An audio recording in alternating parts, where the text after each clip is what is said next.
Right, so that's to the boil, so we can turn that one off. Meanwhile, we've got to bring this up to 75 degrees centigrade. So this is my mash. We're at the next step, boiling. Pour 3 litres of water over bag A, allowing it to drain through. The liquid left is known as the wort. Oh, this is much easier than last time.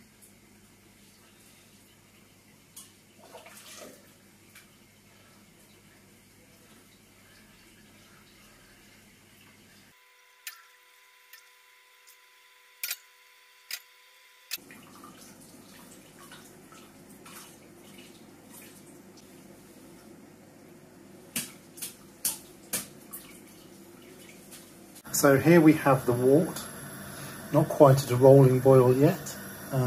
Once we've got that rolling boil, we will add in the hops. And we finish with the grain. This muslin bag worked a treat. It did make it a lot easier than last time. Disaster struck. I've just broken my thermometer.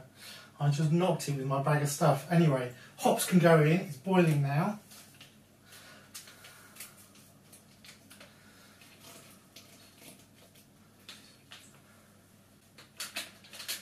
And according to the instructions, that's it now for another 50 minutes.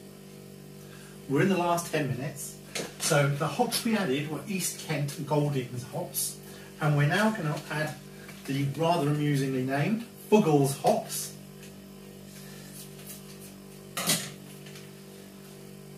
In. We're also going to add some Irish moss. I'm not sure about this beer now. So, Irish moss. And we're also going to add some honey.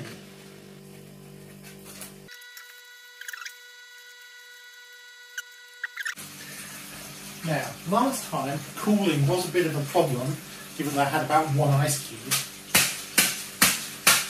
This time I've got some of these cooling packs.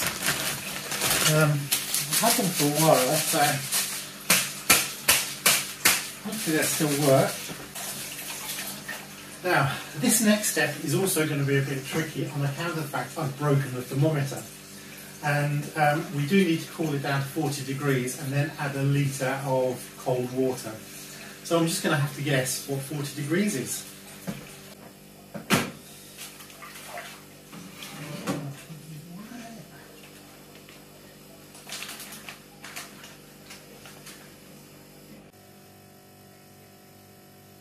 So this took some creative thinking, but bizarrely, one of these things you can stick in your ear actually has the range 37 to 42 degrees.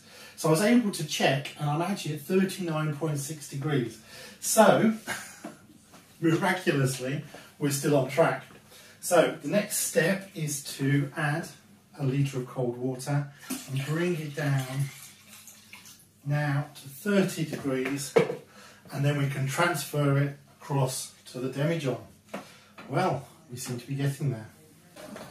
We now want to move this into the demijohn along with the yeast, which has been fermenting or doing whatever it needs to do.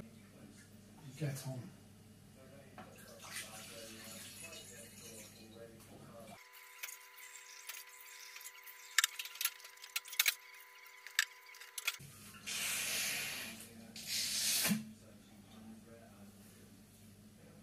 Well, my filtering mechanism is working pretty well.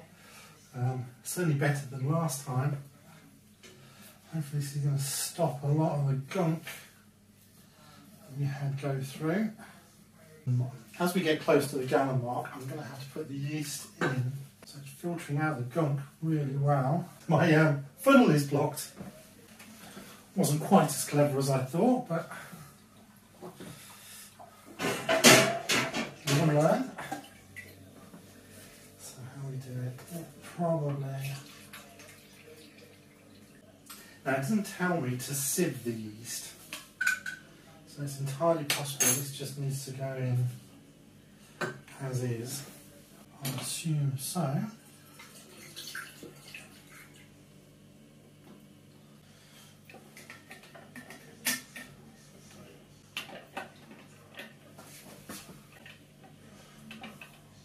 Time to tidy up a bit.